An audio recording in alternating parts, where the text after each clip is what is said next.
আপনারা যারা সংবাদকর্মী তারা জানবেন যে 5ই আগস্টের পর থেকে এই শব্দবন্ধ, অন্তত আমার বক্তব্য যারা শুনেছেন তারা শুনে থাকবেন যে বিচার সংস্কার নির্বাচন এটা বাংলাদেশের প্রধান জাতীয় স্বার্থ, প্রধান কর্তব্য, এবং আমাদের এই অন্তর্বর্তী সরকারের সামনেও এটাই তাদের যে রাজনৈতিক কর্তব্য দাঁড়িয়েছে, তাদের উপর যে অর্পিত দায়িত্ব দাঁড়িয়েছে, সেটা বারবার আমরা বলে আসার চেষ্টা করি। দৈনন্দিন দায়িত্ব তো এই সরকারের আছেই, দেশের মানুষের নিরাপত্তা, অর্থনীতি ঠিক রাখা, কিন্তু যে অভ্যুত্থানের মধ্য দিয়ে মানুষের আকাঙ্ক্ষা তৈরি হয়েছে, সেখানে এই 3টি বিষয় আমাদের নতুন যাত্রার জন্য অত্যন্ত গুরুত্বপূর্ণ, বলতে পারেন অপরিহার্য। এবং এই 3 বিষয় ছাড়া আমরা আসলে আমাদের এই নতুন যাত্রার ন্যূনতম একটা জায়গায় যেতে পারবো। এখন এই যে ধরুন আমাদের 54 বছরের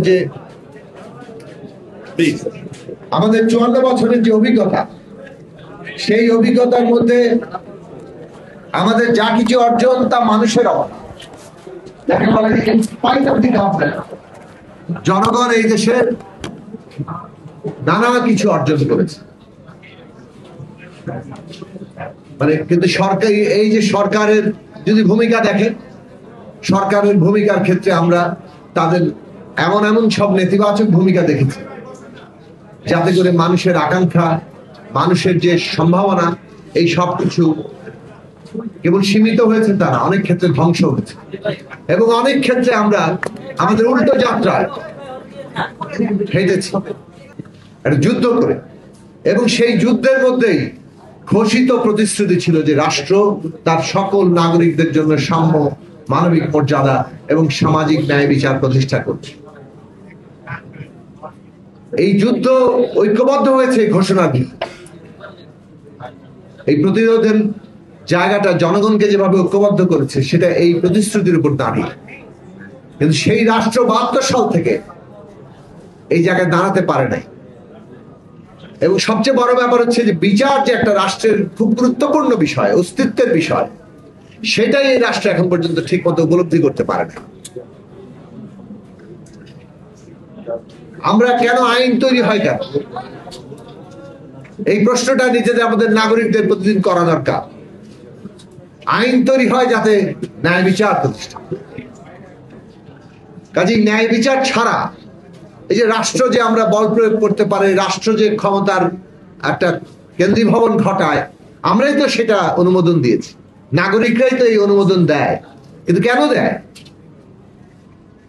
কিসের ভিত্তিতে রাষ্ট্র এই ক্ষমতার কেন্দ্রীভবন ঘটাতে পারে? রাষ্ট্রের হাতে একচেটিয়া ক্ষমতা দেওয়া হয়েছে, কারণ রাষ্ট্র ন্যায় বিচার দেবে সেটা, এবং সেই ন্যায় বিচার দিতে হলে তাকে আইনের উপর দাঁড়াতে হবে, এবং সেই আইন জনগণের পক্ষে, সমষ্টির পক্ষে আইন হতে হবে।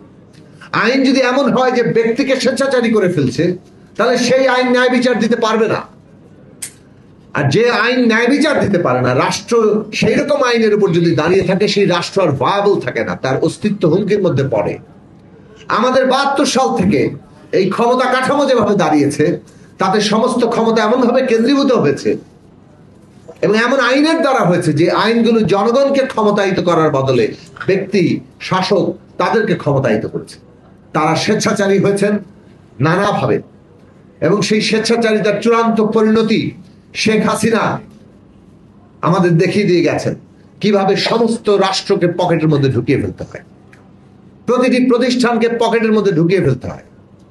সেটা প্রধান বিচারপতি থেকে শুরু করে, সেনাবাহিনী থেকে শুরু করে, পুলিশ থেকে শুরু করে, আমলাতন্ত্র, এগুলো তো কোনো বিষয়ই না। মাত্র 30% টাকায় জমির মালিক হয়ে নতুন বাংলাদেশের গড়ে তোলার স্বপ্ন দেখা বাংলা বসতি। কাজে এই যে সমস্ত কিছুর উপরে নিয়ন্ত্রণ প্রতিষ্ঠা করা, সমস্ত কিছুকে পকেটের মধ্যে ঢুকিয়ে ফেলা, এইটা তারা তৈরি করেছেন এবং তাদের ইচ্ছে অনুযায়ী দেশ চালিয়েছে।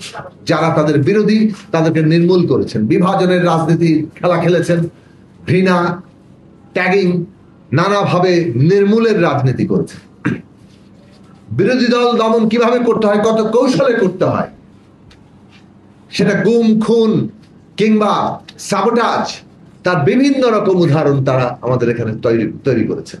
কত নিকৃষ্ট বিভৎস উপায়ে গুম খুন হয়েছে বিএনপি সহ এখানকার বিরোধী দলীয় রাজনৈতিক কর্মীরা, নাগরিকদের বিভিন্ন অংশের মানুষেরা, সাধারণ মানুষেরা, কারণ তারা ভয় উৎপাদন করতে চেয়েছিল। এমন অনেক মানুষ গুম হয়েছেন, মনে হয়েছে যে এই মানুষটাকে কেন গুম করা হলো, এত গুরুত্বপূর্ণ তো সে নয়, এত ক্ষমতাধর তো সে নয়। তাকে গুম করা হয়েছিল যাতে সবার মধ্যে ভয় ছড়িয়ে পড়ে, সাধারণ মানুষ ভয়ে কুঁকড়ে যায়, এই ফ্যাসিবাদকে উপড়ে ফেলবে, তাকে উৎখাত করবে, এইরকম কোনো সাহস যাতে সে দেখাতে না পারে। সুতরাং ভয়ের রাজত্ব তারা কায়েম করেছে। তারা মামলার পর মামলা দিয়েছিল যাতে বিরোধী দল ঘুরতে থাকে কোর্টের বারান্দায় এবং তারা আন্দোলনের মধ্যে যেতে ভয় পায়। তারা স্যাবোটাজ করেছিল, যেটা নুরুল হক নুরও এখানে বললেন। 28শে অক্টোবর 2023 সাল আমরা সবাই রাস্তায়, কিভাবে একটা শান্তিপূর্ণ সমাবেশের ওখানে স্যাবোটাজ করা হলো। তারপরে প্রধান বিচারপতির বাড়ির গেটের মধ্যে লোককে ঢুকিয়ে দেওয়া হলো।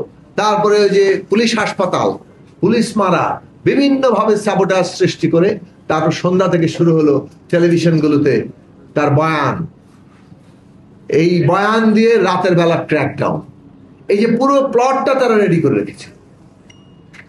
তো সেইখানে এই নানান কায়দায় যে আসলে ক্ষমতার কেন্দ্রীভবন, ন্যূনতম জবাবদিহি না থাকা, যে কোনো ভাবে হোক মানুষের উপরে অন্যায়, হত্যা, খুন সবকিছু চাপিয়ে দেওয়া, এইটা রাষ্ট্রকে মানে তার অস্তিত্বকে হুমকির মধ্যে ফেলে। ফলে শেখ হাসিনার রাষ্ট্র কিন্তু ভেঙে পড়েছে, জনগণ তাকে উৎখাত করেছে, কারণ এটা আপনি বেশি দিন চালাতে পারবেন। আমরা বারবার বলেছি অভ্যুত্থান আসন্ন।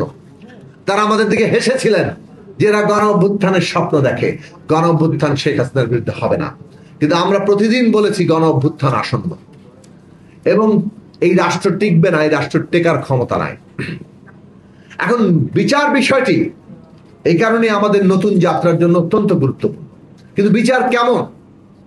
সিলেক্টিভ বিচার, ন্যায় বিচার নয়। আমরা এখন যদি দেখি যে আমাদের নতুন যাত্রার মধ্যে সিলেক্টিভ বিচার হচ্ছে, তাহলে আমরা আবার একই পাকে, একই আবর্তে ঘুরপাক খেলব। এইটা আমাদের নাগরিকদের মনে রাখা দরকার। যদি রাষ্ট্রটা হয় অমুকের বদলে তমুকের, এবং ন্যায় বিচারও এইরকম ভাবে যায় যে আমি থাকলে একরকম এক দলের বিচার হবে, আর অন্য কেউ আসলে আরেক দলের বিচার হবে। বিচার যদি ন্যায় বিচারের জায়গায় না যেতে পারে, তাহলে আমরা রাষ্ট্রকে সত্যি সত্যি কোনো নতুন যাত্রায় নিতে পারবো না। এই সরকারের সেই দিকগুলো খেয়াল রাখা দরকার ছিল, অন্তর্বর্তী সরকারের।